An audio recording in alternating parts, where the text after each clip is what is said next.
マシンからロボットへ驚異の変形メカ内蔵マシンロボシリーズポピーより続々登場デラックスサイコロイドもよろしく。 Bonjour, alors aujourd'hui présentation d'un livre un peu spécial parce que j'ai vu en fait une vidéo de mon ami Monsieur Toys avec une vidéo que je vous conseille, que je vous mets en lien ici. Une vidéo qui concernait donc un puzzle robot, un combineur comme on pourrait dire, de la collection GoBots comme on appelait ça en Europe, en France et aux États-Unis, mais qui est en fait un jouet machine robot. Et quand j'ai vu ça, je me suis dit, tiens, en fait, j'ai un bouquin quand même qui est une bible concernant ce sujet. Et ça pourrait être intéressant de vous présenter ça et peut-être de rappeler quelques souvenirs pour certains d'entre vous. Donc pour rappel, Machine Robot, c'est une collection de robots transformables qui était lancée par Bandai au début des années 80. Et cette collection a été complétée par tout un tas d'autres robots transformables qu'ils avaient sous la main et qui est sorti donc sous le label GoBot, si je m'en rappelle bien, en 1985 notamment en France, et pour en fait visiblement lutter ou en tout cas faire de la concurrence à Hasbro avec les Transformers. En tout cas, moi je l'ai vécu comme ça, puisque les Transformers sont arrivés un tout petit peu avant. Bon, il faut dire que Hasbro ne pouvait pas savoir non plus que en France on avait eu CJ Arbois avec les collections Diaclone, puis on avait eu quantité d'objets qui étaient venus par Poppy en France bien après les Shogun Warriors de Mattel. Mais le fait est que donc on a eu avec les GoBots non seulement les machines robots avec donc tous ces robots transformables, mais également d'autres robots avec des illustrations qui mélangeaient un petit peu tout. On a eu, bien avant d'avoir la série animée à la télévision incomplète, hein, cela dit, de Dan Cougar, donc avec Dan Cougar, c'est ce robot qui se transforme en mammouth, en tigre à dents de sabre, en je sais plus quoi, en aigle, voilà. Il y avait un robot aussi qui se transformait en vaisseau spatial et le robot du coup avait une espèce de cape énorme. En fait c'est un robot qui s'appelle Bismarck, mais qui avait été renommé pour la version américaine qu'on a eue en France, qui elle par contre concurrençait Galaxy Rangers, et il s'agissait de Sab Rider. Voilà, je sais pas si ça vous rappelle quelque chose. En tout cas, donc on a eu, mais là tout d'un coup, mais un tsunami, littéralement un tsunami de robots transformables, à la fois de la part de Hasbro et à la fois de la part de Bandai. Voilà, donc pour autant aussi étrange que ça puisse paraître, on est très loin d'avoir tout eu. Et dans ce livre, donc sur les machines robots, on va en apprendre non seulement un peu plus, mais il y a également un DVD à l'intérieur qui propose des publicités d'époque. Vous avez déjà quelques aperçus dans l'excellente vidéo de Monsieur Toys. Donc vous voyez que déjà la couverture est quand même très colorée, avec donc quelques exemples de ces machines robots.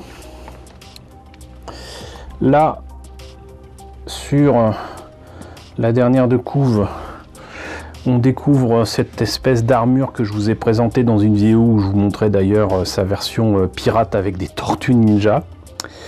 Et là, nous avons de très jolis dessins d'un invité que nous avons eu. Alors évidemment, si vous ne voyez pas, ça ne le ferait pas. Mais là, nous avons donc des jolis dessins d'un invité qu'on a eu à Japan Tour. Nobuyoshi Habara, qui a travaillé également sur Dan Cougar.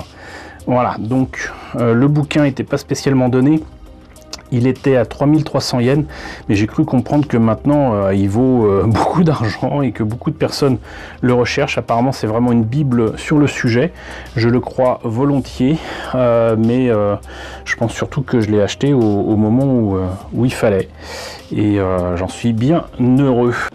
Voyons un peu ce que ça donne à l'intérieur. Avant d'ouvrir ce livre, petite surprise, J'avais complètement oublié qu'à l'intérieur j'avais laissé quelque chose quand même d'assez important. Alors, je ne sais plus si je l'avais présenté, je ne pense pas. Mais j'y ai retrouvé le catalogue de l'époque de ce qui est écrit donc le défi des GoBots, Robot Machine Product. Donc non pas machine robot mais robot machine.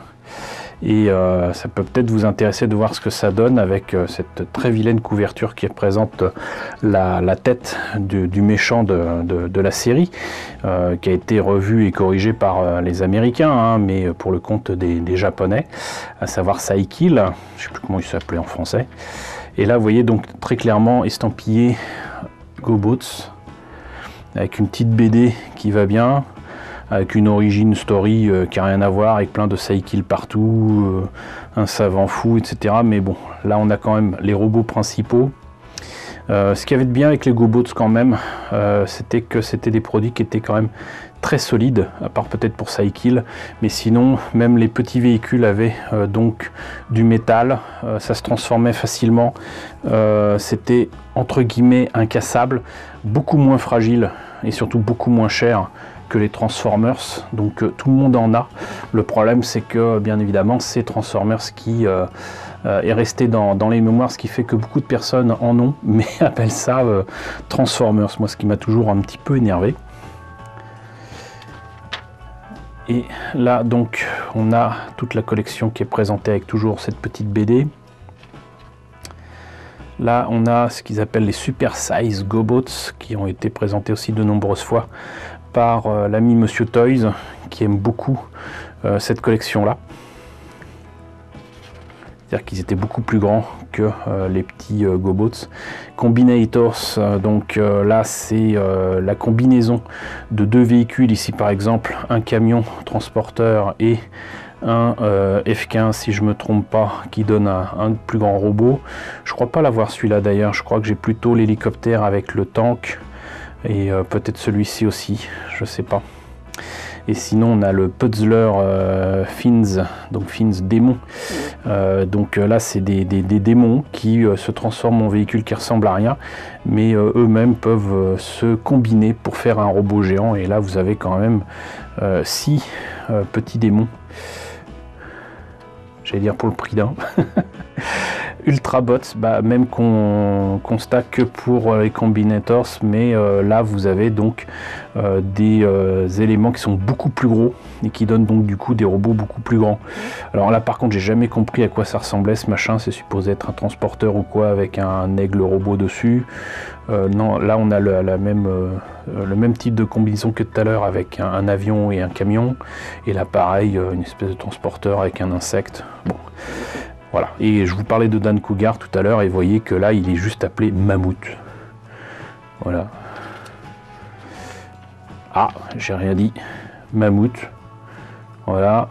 Donc c'est juste Mammouth quand il est tout seul, et Dan Cougar quand il est avec tout le reste.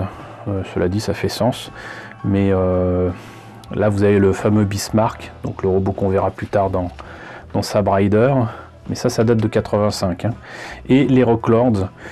Beaucoup de personnes se moquent un petit peu gentiment de ces robots qui se transforment en cailloux.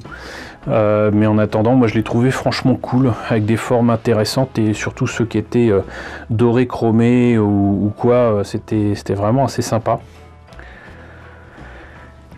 Par contre, ça, outre que j'en ai jamais vu, j'ai jamais compris l'intérêt. Les gnarly, je sais pas quoi, ça ressemble à rien, c'est avec de la peluche ou quoi, des poils. Voilà, on dirait des couilles dinosaures. Mais sinon, par contre, ce qui était très cool, c'était le Rockazor ici, avec le... J'arrive pas à lire d'ici, Terra Rock et Spike Stone. J'ai les deux. Et c'était vraiment très sympa. Mais donc, je tenais à vous présenter ça parce que du coup, bah, ça rappelle le bon vieux temps. Et puis, c'est un document qui a quand même déjà 35 ans, quoi. Donc, maintenant que c'est fait, on va passer au bouquin. Alors j'ai beau avoir refeuilleté, j'ai pas trouvé la date d'édition, mais il me semble que c'était il y a facilement 15 ans. Là vous voyez que vous avez de jolis croquis, de jolis petits dessins. D'un des GoBots, là celui-là il se transformait en ovni, je sais plus comment il s'appelait. Et machine robot Wedge, avec là encore des croquis. Là, la collection que je viens de vous présenter en français, bah, vous l'avez en japonais, avec parfois des couleurs un petit peu différentes. Notamment, je crois, pour le sous-marin, si je me rappelle bien. Mais là, pour l'instant, il n'y a rien qui me saute aux yeux. Le sous-marin m'a l'air d'être de la même couleur. Ah, donc là, évidemment, si je ne fais pas correctement, là, vous avez les armures avec une rouge et une autre bleue qui est un peu différente. Là, tout un tas de véhicules que je ne connais pas nécessairement. Psychoroïde qu'on a eu, qui est effectivement un des rares jouets de Cobra et qu'on a eu du coup presque à temps en France pour le Psychoroïde. La Fair Lady que nous on n'a pas eu en rouge comme ça. La Porsche pareil, on l'a eu en acier, en aluminium mais pas en bleu. Il y a plein de belles choses là et des trucs que je ne connaissais pas. Ça, on l'a clairement pas eu avec les machines robots. Alors ça, c'est par contre très clairement des robots transformables qu'on voit donc dans la série Machine Robot Chronos, qui s'appelait donc La Revanche des Gobots, il me semble, en France. On l'a bel et bien eu en France, avec un doublage ridicule, mais on l'a eu. Et donc le héros ressemble à un humain, il a une sœur, et il peut prendre une armure, qui peut se mettre dans une autre armure, qui se peut mettre dans une autre grosse armure. Voilà, il y fait appel de temps en temps. Là, on a des véhicules, notamment un hélicoptère que je me rappelle avoir vu vendu chez Bandai, mais pas sous le nom de Gobots, enfin il me semble pas. Là, on a donc les Rock Lords. Et là, c'est que les premières pages. On a là même des véhicules qui faisaient de la lumière et du son, si je me rappelle bien. Je dois en avoir quelques-uns. Là, on a l'ambulance, ça je l'ai. Ça aussi, on a une bétonneuse, une voiture de pompier, une voiture de police. Là, on a des trucs beaucoup plus récents qui datent de 2002-2005 que nous, on a eu en France en version pirate. Il faudra que je vous présente ça, un de ces quatre. Ce qu'on voit là, ici, et là, et même ça. En fait, tout ça, là, on l'a eu en pirate. Absolument pas par Bandai France. Là, qu'est-ce que c'est? Des trucs encore plus récents. Je vois pas trop ce que c'est, les images sont vraiment trop petites. Mais en tout cas là, donc, on a un premier chapitre sur donc la période 82 à 86. Ah bah voilà, donc en fait vous avez donc les fiches et la présentation en beaucoup plus grand avec de très belles photos d'objets en parfait état avec les deux transformations. Pour chacune des machines donc transformables, donc les machines robots qui s'appellent du coup MR quelque chose. Ils le font dans l'ordre avec Saikil qui arrive en premier avec le MR01. Et pour l'instant, de ce que j'en vois, à part peut-être celui-ci, là, le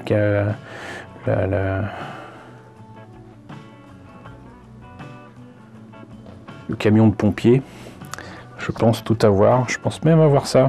Je sais pas pourquoi. Donc ça vous rappellera certainement des choses. Ça, je pense pas qu'on l'ait eu. En tout cas, je l'ai pas. Ça, on l'a pas eu non plus.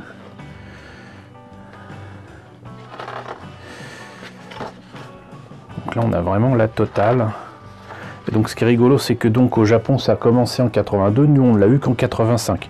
Bon, cela dit, à l'époque, avoir 2-3 années de différence avec le pays d'origine de l'objet, c'était tout à fait normal, puisque entre le temps de l'achat de la licence, le temps de l'adaptation, du repackaging, des tests faits pour avoir la confirmation des normes européennes ou même françaises, il fallait attendre quand même un certain temps, donc ça pouvait prendre entre 2 et 3 ans facile. Hein. On n'a pas eu par exemple les Tortues Ninja immédiatement, il me semble que nous on les a eu peut-être en 90-91 alors que c'était aux États-Unis depuis au moins 88-89. Donc voilà, ça c'est le fameux robot qu'a présenté donc Monsieur Toys. Ça, c'est ce que je vous ai présenté dans ma vidéo avec les espèces d'armures là. Ça, cette version-là, je la connaissais pas, mais ça m'explique pourquoi j'ai ces pieds-là pour la version pirate de celui-ci.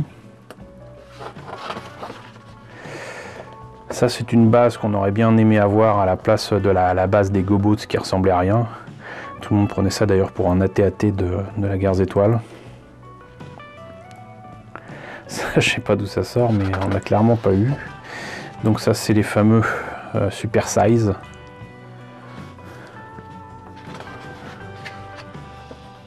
Les Combinators, ça me dit rien. Ça c'est des Combinators inédits pour moi. Celui-là il est amusant. Là on arrive à Machine Robot de 86-2001, donc avec le fameux Machine Robot Chronos. Qu'on n'a pas eu en fait, il me semble pas qu'on les a eu. Ça très clairement on les a pas eu du tout. Ce qu'on a eu par contre c'est des versions de ça et de ça. Alors ça c'était la même couleur. Celui-là il était rouge. Il y avait des détails différents quand même, ça se trouve ils vont présenter à l'intérieur du bouquin ce qu'il en est. Là d'autres versions encore transformables de Dragster que je connaissais pas. Le Puzzle Fin n'est très clairement pas de la même couleur que ce que je vous ai présenté dans le catalogue français. Les Rocklords semblent avoir aussi des différences de couleurs, notamment pour les armes. Qu'est-ce qu'ils étaient beaux ceux-là, c'est des cristaux. Celui-là on l'a eu, mais je ne l'ai pas vu souvent. Espèce de Godzilla fossile ou je ne sais quoi. Mais très beau, je l'aime beaucoup. Je ne l'ai pas, mais je l'aime beaucoup. Là encore donc des machines robots que je ne connais pas. Celui-là c'est donc une autre version du camion que nous on avait eu en orange. Là c'est les fameux que je vous ai indiqués comme étant ceux qui font du bruit. On les a eu, je ne sais pas exactement quand, mais on les a eu, ça c'est sûr. Pas tous, mais on en a eu quand même la plupart. Et là c'est quoi? C'est d'autres boîtes. Ou avec les boîtes justement. Là c'est les concepts et les dessins. Ça c'est précieux ce genre de document, vraiment.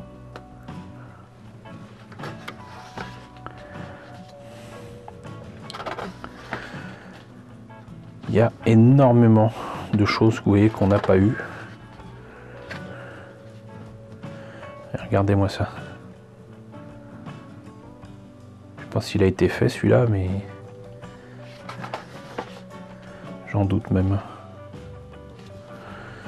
Et donc là, les machines robots, là, on saute, franchement, j'allais dire dans le futur du passé. Donc là, par contre, c'est les collections machines robots de 2002 à 2005. Avec donc ces fameux robots qu'on a eu nous donc en version pirate en France. Je les ai, hein, donc je pourrais vous les présenter. Et le truc c'est que des robots identiques pour les bras et les jambes, ils sont interchangeables, mais du coup ils peuvent s'adapter aussi ailleurs, c'est-à-dire qu'on peut mettre cela ici et vice versa réciproquement quoi. Ça je les connais absolument pas, c'est complètement fou. Toutes ces collections, cela dit, dans les années 2000, ça n'intéressait personne en France d'avoir ça.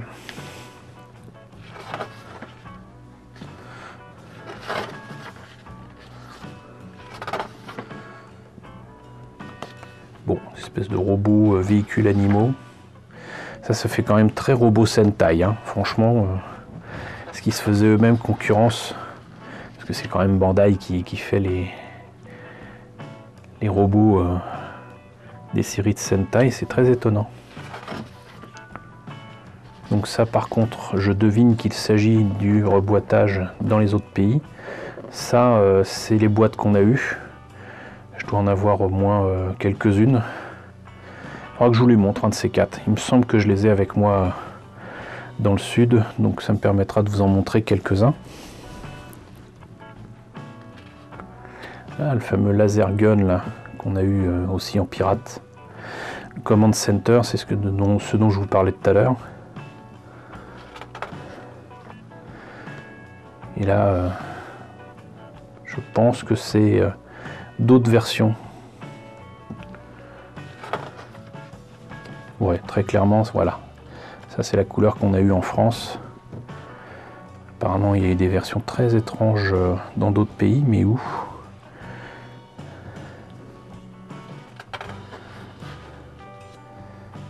Avec les super size. Voilà. Ça, c'est ce qu'on a eu, nous. Et on a eu ça aussi. Et ça, je sais que je l'ai.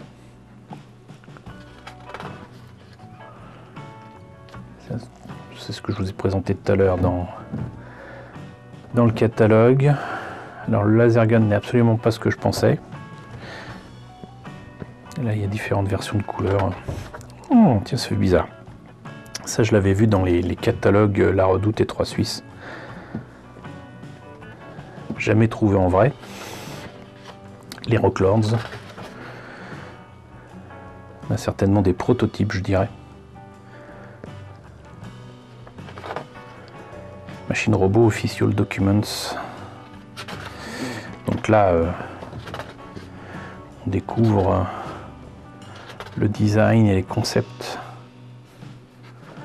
pour ces robots. Voilà, c'est de là que tout naît. Puis après, ils font des prototypes évidemment, mais sinon au départ, c'est du dessin. 82, hop, 85. Évolution de tout ça, j'imagine. La liste complète et le fameux DVD. On termine par, là aussi, un joli dessin d'un espèce de démon là, transformable en véhicule qui ressemble à rien. Donc voilà, écoutez, j'espère que la présentation de ce livre Machine Robot Wedge vous a intéressé. N'hésitez pas à me dire ce qu'il en est dans la section commentaires. N'hésitez pas à liker, n'hésitez pas à partager, n'hésitez pas à vous abonner si ce n'est pas déjà le cas. Coucou aux nombreux abonnés qui nous ont rejoints ces derniers temps. Bienvenue ici. Coucou aux grands anciens qui me suivent depuis plus de 4 ans. Merci à tous de votre fidélité, surtout merci à tous de votre soutien sur Tipeee et sur Paypal. Je vous invite de nouveau à voir la vidéo de mon ami Monsieur Toys. Surtout restez chez vous, restez confinés, ne prenez pas de risques, prenez soin de vous. Je vous laisse avec la liste des contributeurs de la chaîne et je vous dis à très bientôt pour la présentation d'un nouveau bouquin.